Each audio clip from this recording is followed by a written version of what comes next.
Let's get ready to story!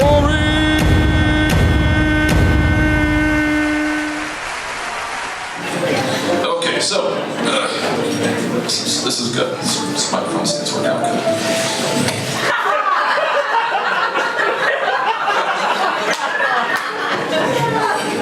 good. Microphone, I'm married. Stop it.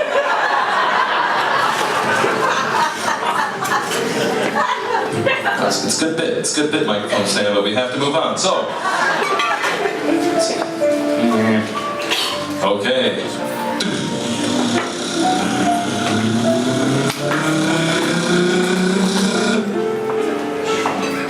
This reader is Mike Manzano. Mike Manzano. Hey, there he is. You have to come up and around over there. Tight quarters in here. Tight quarters. Say Manzano or Manzano. Just don't call me late for dinner.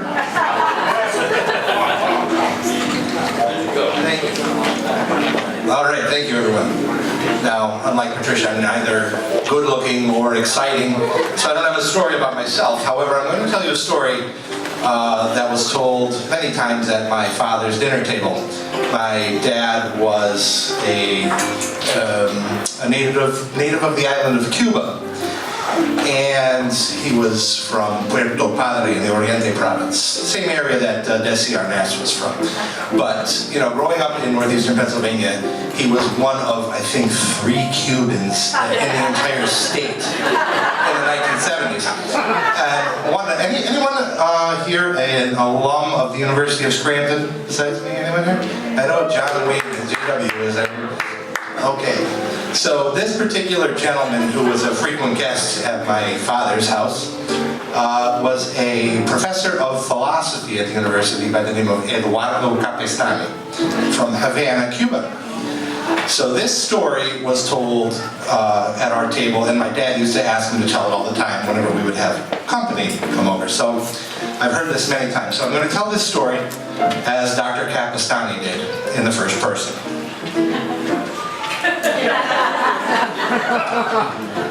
When I was in high school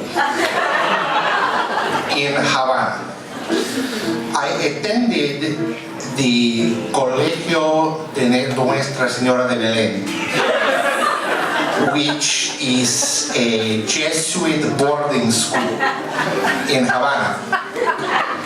So this is an enormous campus, bigger than the University of Scranton. And it had a circular driveway that goes all the way around the school. So it is a boarding school, but there were many fellows there who were from Havana, who used to come to school every day and then go home every day, and they would ride their bicycles. So because of the large circular driveway and the iron gates, no cars could drive around the school. So the fellows after school used to race the bicycles around the school.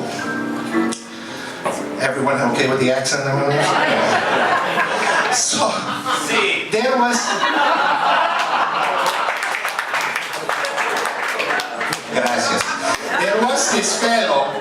He was very popular in the school because he was a handsome young man. And he was a great athlete. And in fact, in 1944, he was named best all-around athlete in the Republic of Cuba.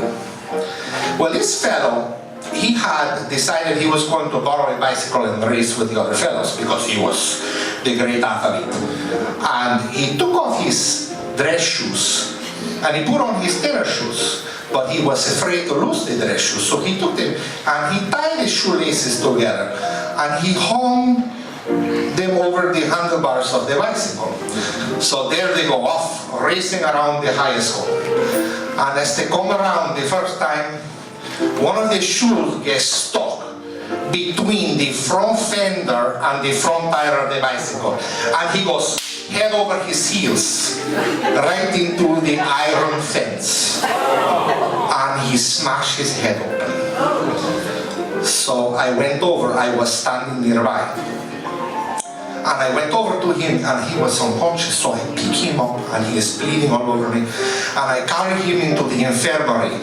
and they call the ambulance. And the ambulance takes him to the hospital. And the doctors at the hospital say to the principal of the high school, the Jesuit priest, it is a good thing that you brought him when you did, because we were able to treat him. He could have died from brain swelling. And do any of you know who this fellow was? His name was Fidel Castro. And if I knew then.